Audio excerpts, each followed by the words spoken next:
Welcome back, travelers, to Legendary Lore, which, as you can see, is definitely not about Jared Carthalion. Instead, it's about Ulf. You've been clickbaited, probably. You'll see as the story progresses. But basically, we have our story at the Tolarian Academy.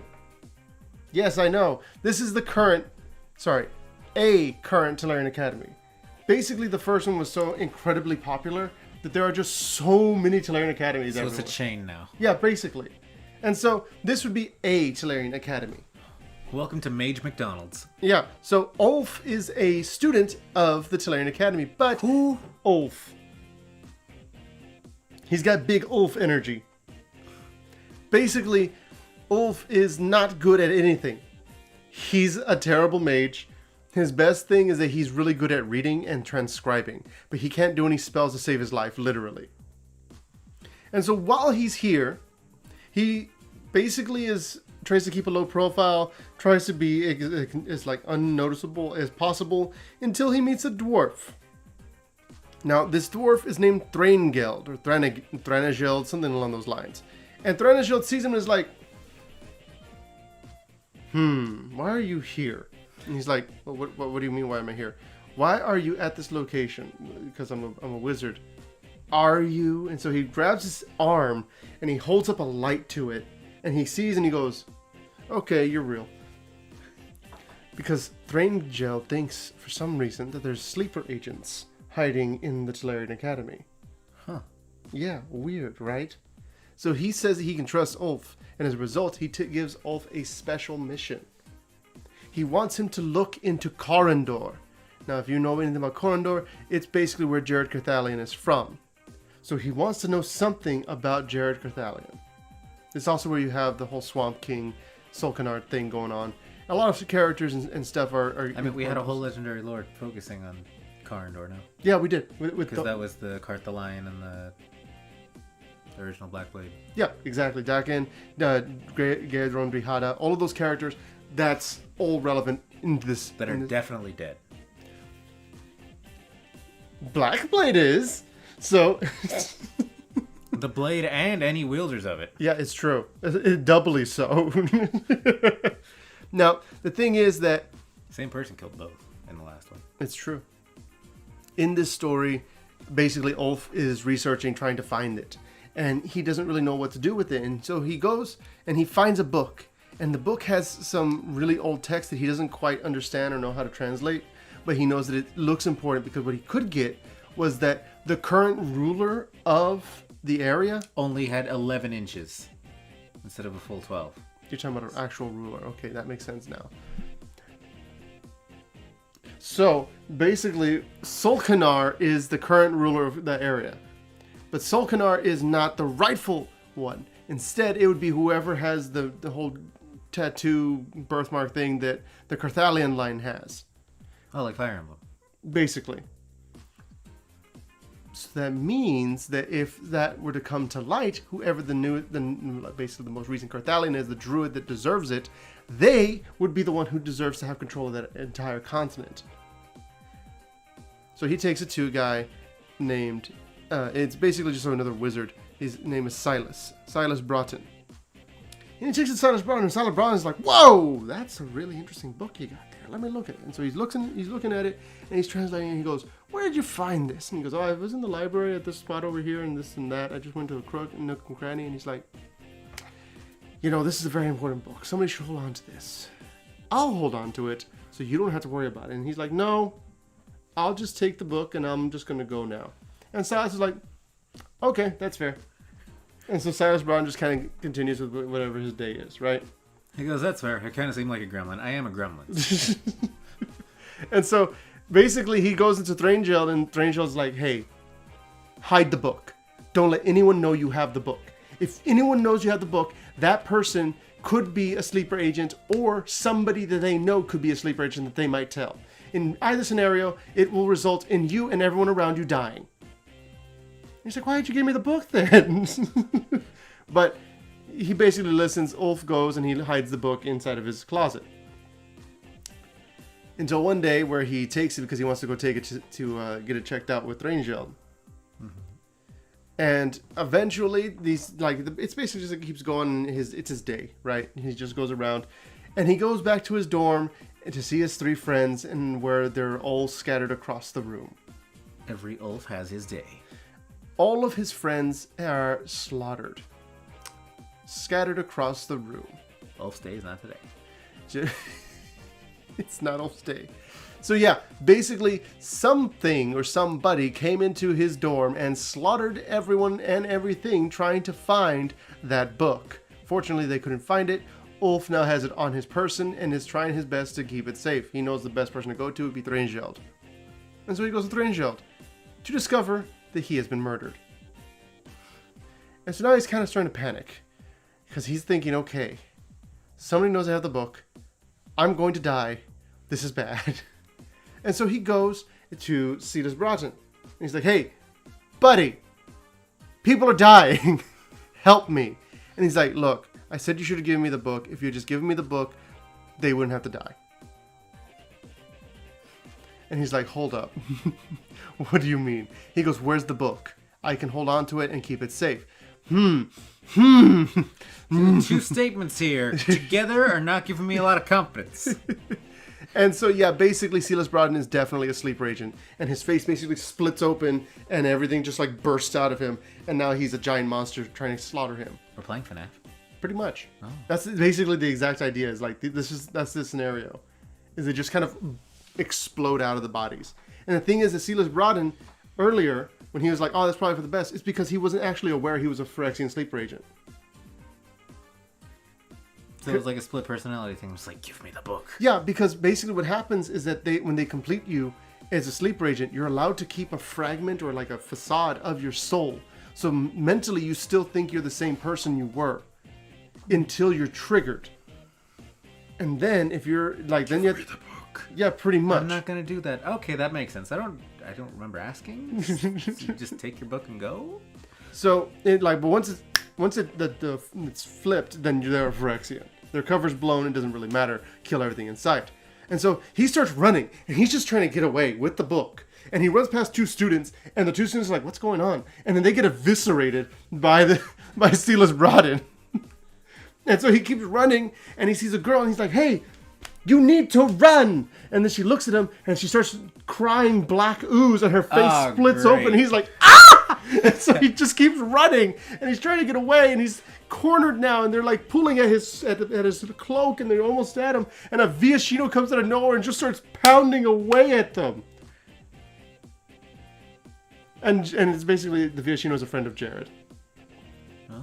Jared Carthalion appears. He's this old, grizzled man. He's like Logan, essentially. And he's got his sword, and his sword is glowing, and he's super epic. And he's there, and he's basically helping Ulf, and they're going through like this whole deal. And Ulf, and by the way, Ulf was hiding in the library. That's pretty much irrelevant, him like hiding and Jared finding him, except for one thing. Jared basically looks at him and goes, "Why don't you use magic?" He's like, because I'm bad at it. He goes, "Why are you here then?" Because I want to use magic."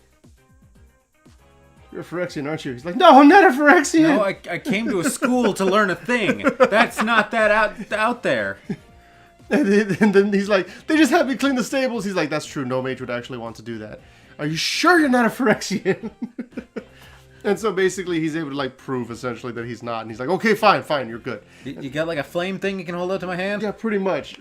And so what winds up happening is that Jared and Ulf are running through the Tolarian Academy, and there's sleeper agents everywhere. And if they're not a sleeper agent, they're a corpse. And they get to this room. They're going all over the place, and they're finally safe in an area, and there's a room, right? And the exits are like around the other side. And Ulf's like, "Finally!" And so he's about to go, and Jared stops him, and he's like, "Watch this." And he grabs he just grabs something, and then he headbutts it. He just chucks it into the middle of the room. And 1,000 blades just shoot out from everywhere and eviscerate the object he just threw. And he's like... He said headbutt because he said, "Watch this." Oh, smart. So he does that, and the kid's like... And Jared's like, "You really don't know anything about magic." Because that was super obvious that was there. If you had the ability to feel magic, you would know that there was an enchantment designed specifically to turn you into Swiss cheese. And he's like, "I got nothing." And so he's like, "Okay, that's fine, let's go." And he's like, You want to go back into it? He goes, I already triggered the trap. It's been triggered. There's not going to be anything now. You're fine. Don't worry about it. And so they just start walking. And eventually, as they're going along, of course, they wind up encountering Silas Broughton again.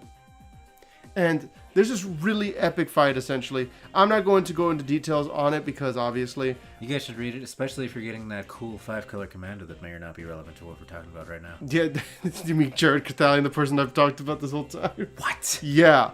So, basically, they're there fighting Silas Broughton, and basically, he's insane. Because he's a head sleeper agent kind of thing. Like, this guy, he's in a position... He's the one in charge of the whole shebang. Exactly. He's in charge of the Tolarian invasion, essentially. And so, as he's fighting Jared, of course, is like super epic, and he's able to fight him. But at the same time, Jared's old. And so there's actually a point where there's like the kneecap shoots out a blade to decapitate Jared. And it works. No, because the kid's like, Jared, the knee! And he looks at the knee, he's like, oh, snap! And he just, like, he's able to fight. And basically, that happens a few times until Jared is able to immediately, like, eventually kill. And then another Jared Carthalion comes in from another universe and offers to crack his back for him. You know, because he also knows the pains of being Jared Carthalion. He also has back trouble. But then there's another one that's, like, super young and, like, still in high school, even though the plot of the other two happened way sooner. It's Spider-Man. I figured it was Spider-Man, yeah.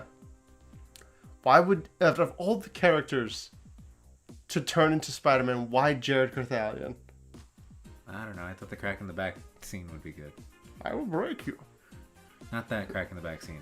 So, besides the crack in his back, we have Jared Carthalion and Ulf, the dynamic duo.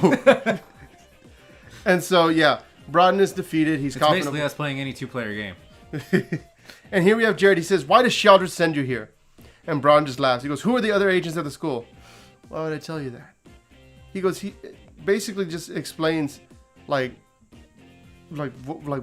who's here, what's happening, and then Joda's like, what about the Archmage? I mean, Jared goes, what about the Archmage, the one who runs this place, which would be Joda, and he says, well, or it could be Joda, and he basically asks him, you kind of spoiled it. I didn't spoil anything with your slip up there. I did not do that with your slip of the tongue. That's not what I'm not slipping my tongue anywhere. You need to calm down.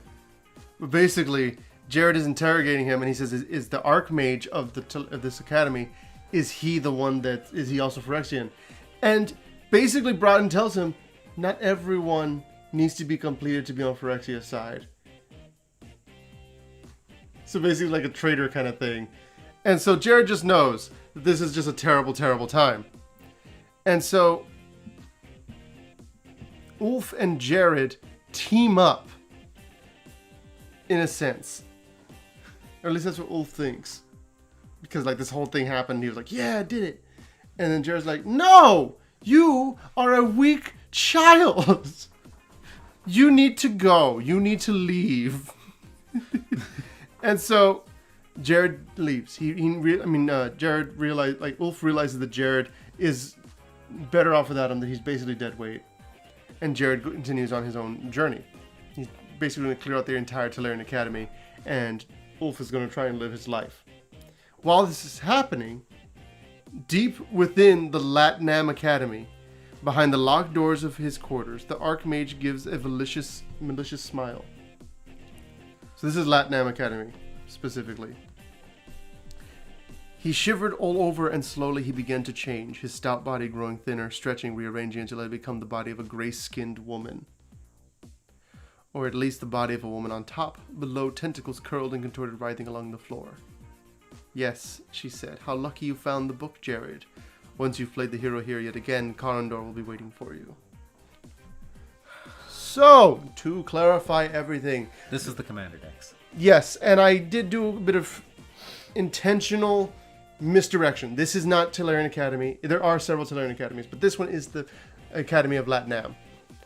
Latnam is important to the general, like those Ice Age stories and stories along those lines, like the School of the Unseen and things like that. So, by doing that, I was able to make you think that, yes, this was about Joda. When in fact, Dihada was the Archmage, and she was working with the Phyrexians because she liked the idea of just causing havoc and making everyone miserable. That sounds like what we've heard of Dihada. Yeah, so she basically plans on having Jared do something important in Corondor. And I'm really, really hoping we'll get to see that actually play out as an actual plot line. Because they've teased that, and they teased the whole thing with Lim-Dul.